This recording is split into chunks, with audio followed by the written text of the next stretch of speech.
তো দর্শক, মূলত হচ্ছে ঘরের দরজা, আপনার যে কোনো ফ্ল্যাটের দরজা এবং বেডরুমের দরজা আপনি কিভাবে হাতে সেটাকে বার্নিশ করে নিতে পারবেন অল্প খরচে এবং অতি সহজে।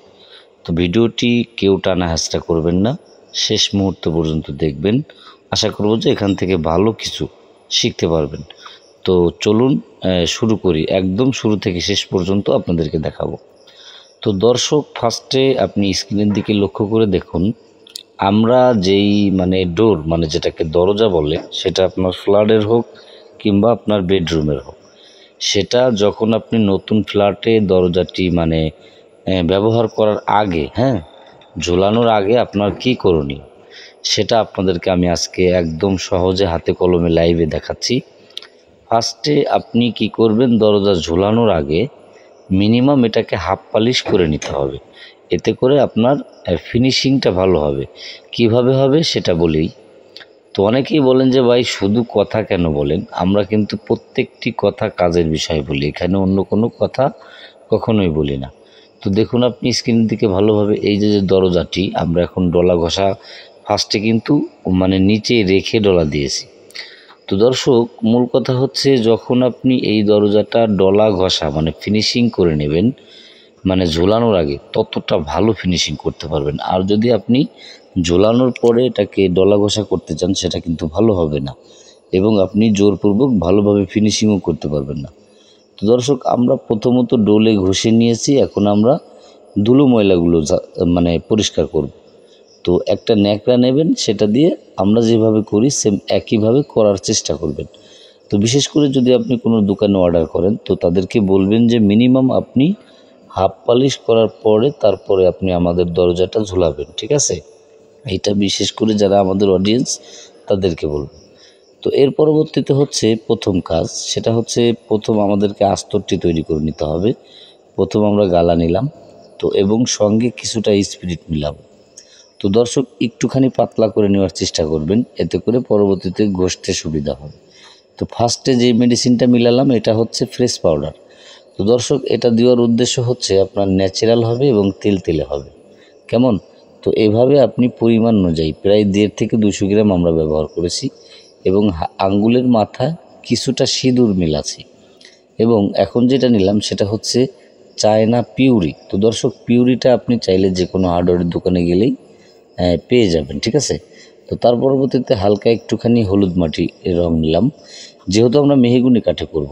তো আপনি যদি সেগুন কাঠে করেন তাহলে সেই ক্ষেত্রে সেটার রং ভিন্ন, সেটা আমাদেরকে কমেন্ট করবেন, আমরা আপনাদেরকে লিখে জানাবো, ঠিক আছে, যে কি কি মিলাবেন। তো এইভাবে আপনি আস্তরটি তৈরি করে নেওয়া হয়ে গেছে। তো এখন দেখুন যে আমরা সরাসরি যে দরজাটা আপনাদেরকে প্রথম দেখাচ্ছি, মূলত হচ্ছে ফার্স্টে আপনি শুকনো করে টান দেবেন। তো প্লেন জায়গাগুলো আমরা যেভাবে করব সেটা হচ্ছে এ মাথা ধরে ও মাথা অবধি একটা টানের বেশি দেওয়া যাবে না, ঠিক আছে? এর পরবর্তীতে সঙ্গে সঙ্গে যদি আপনি 2টা টান দিতে চান, আস্তরের ক্ষেত্রে কিন্তু সেটা ভালো হবে না। তো আপনি প্রথম টানটা মোটামুটি একটু ভিজিয়ে দেবেন।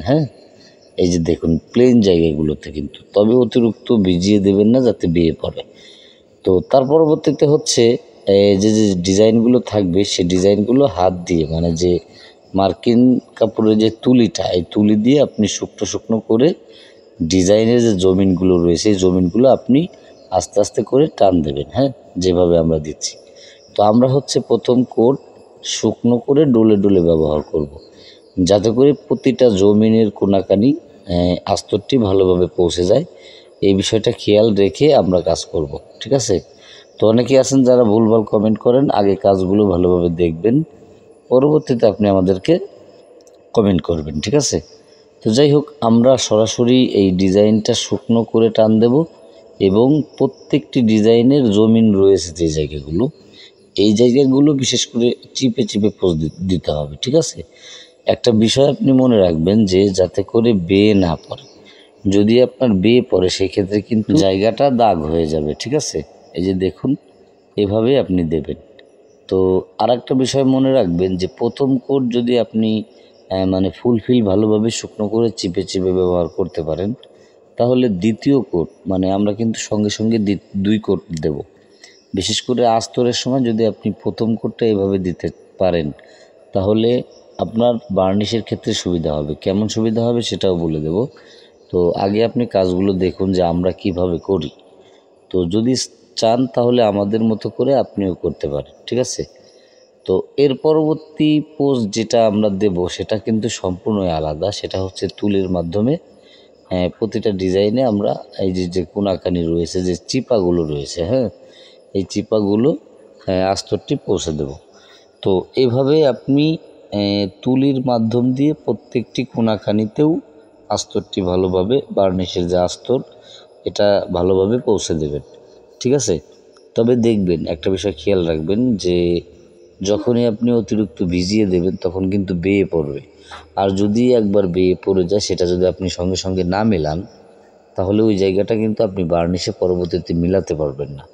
বার্নিশ খুবই একটি গুরুত্বপূর্ণ জিনিস। সেটা যদি আপনি শুরু থেকে ভুলভাল কাজ না করেন, তাহলে আপনার যে কোনো ফার্নিচার এবং দরজা হোক, ডোর হোক, আগুনের মতো কালার আপনি করতে পারবেন, ঠিক আছে? তো এই যে দেখুন, অলরেডি আমরা ডিজাইনের ভিতরে তুলি ব্যবহার করে যাচ্ছি। তো সেম একইভাবে যদি চান আপনি করতে পারেন। আর যদি আপনি আপনার মতো করে করেন তাহলে সম্পূর্ণ এটা আপনারই ব্যাপার। যেহেতু আমরা, আমাদের অডিয়েন্স যারা রয়েছে, তো তারা আমাদেরকে প্রশ্ন করে, বার্নিশ সম্পর্কে ভালো কিছু জানতে চায়, তো তাদের উদ্দেশ্যে আমরা এই ভিডিওগুলো তৈরি করি, যাতে করে দেখে এখান থেকে ভালো কিছু শিখতে পারে। তো অনেকেই অলরেডি আমাদের অডিয়েন্স যারা আমাদেরকে ভালো কমেন্ট করেন, তো তারা লিখে জানিয়েছেন যে অলরেডি আমাদের এখান থেকে ভিডিও দেখে অনেকেই বার্নিশের কাজ শিখেছে। তো আপনার কিন্তু অধৈর্য হলে হবে না, আপনার কাজগুলো ভালোভাবে দেখতে হবে, ঠিক আছে? আর আমরা বার্নিশের কাজগুলো যেভাবে দেখাই, আমার মনে হয় না যে অন্য কোনো লোক এই রিলেটেড ভিডিও যারা তৈরি করে, মনে হয় না যে তারা আমাদের মতো করে এইভাবে বুঝিয়ে দেয়। আমরা শুধু বুঝিয়েই দেই না, আমরা প্রত্যেকটি কাজও দেখাই এবং আপনাদেরকে মানে বুঝিয়ে দেওয়ার চেষ্টা করি, যাতে করে আপনি একটা সময় দেখা যাচ্ছে আপনি মিস্ত্রি পেলেন না, সেই ক্ষেত্রে আপনি চাইলে শখের বশতে আপনি নিজেও করতে পারবেন। আশা করব যে সেটাও আপনার কখনো নষ্ট হবে না। আর বিশেষ করে পুরনো ফার্নিচার যদি আপনি করতে চান, সেটা আপনি করতে পারেন। এগুলো নিয়ে কিন্তু অলরেডি আমাদের চ্যানেলে ভিডিও রয়েছে, তো চাইলে আপনি একটু ঘুরে আসতে পারেন। তো ওগুলো না বলি, আমরা আমাদের কাজের কথা বলি। দর্শক, মোটামুটি যখন আপনার আস্তরের কাজ শেষ হবে, এর পরবর্তীতে কিন্তু যদি ফাঁকা থাকে, যেহেতু আমাদের এই দরজায় ফাঁকা ছিল না, পুটিংয়ের কোনো প্রয়োজন হয় নাই, তো আমরা সরাসরি আস্তর করে রোদ্দুরে 2 ঘন্টা রেখে দিয়ে সিরিজ পেপার দিয়ে আর একবার ফিনিশিং করেছিলাম। তো সেটা হয়তো আপনাদেরকে দেখাই নাই। তো সেই ফিনিশিংটা করার পরবর্তীতে শুধুমাত্র গালা, এই ডোর মানে যেটাকে দরজা বলে, এই দরজার কে আমরা পালিশ খাওয়িয়ে যাচ্ছি, ঠিক আছে? তো সেম এইভাবেই আপনি করবেন। তো আরেকটা বিষয় বলে দেই, সেটা হচ্ছে যে আপনি বিশেষ করে যদি মেহগনি কাঠের হয়, সেই ক্ষেত্রে আপনি কিছুটা রং মিলিয়ে নেবেন গালার ভিতরে, মানে যেটাকে পালিশ বলে। তো সেটার ভিতরে আপনি চাইলে মেহগনি রঙও নিতে পারেন, হালকা পরিমাণ সিঁদুরও নিতে পারেন। তো হালকা পরিমাণ চায়না পিউরও মেলাতে পারেন। এতে করে কি হবে, আপনার কালারটি একদমই মানে পারফেক্ট মিলবে, ঠিক আছে? তো শুধু সলিড গালা ব্যবহার করলে এবং শুধু সলিড পালিশ ব্যবহার করলে কিন্তু হবে না, দেখা যাচ্ছে সাদা সাদা থাকবে। তো এই জন্য কিছুটা রং মিলিয়ে নেবেন, ঠিক আছে? তো আপনি স্ক্রিনে নিজে চোখেই দেখুন যে এই যে মানে দরজাটা, এই দরজাটা ফার্স্টে কেমন ছিল। তো সেটাকে কিন্তু আমরা শুরু থেকে শেষ অবধি আপনাদেরকে মানে কাজ দেখালাম। এখান থেকে আশা করব দেখে ভালো কিছু একটা ধারণা নিতে পারবেন। তো এটাই ছিল আসলে কমপ্লিট প্রসেসের একটি ভিডিও। দেখে কেমন লাগলো কমেন্ট করে জানাবেন। ভালো থাকবেন। নেক্সট ভিডিওতে আবারও দেখা হবে।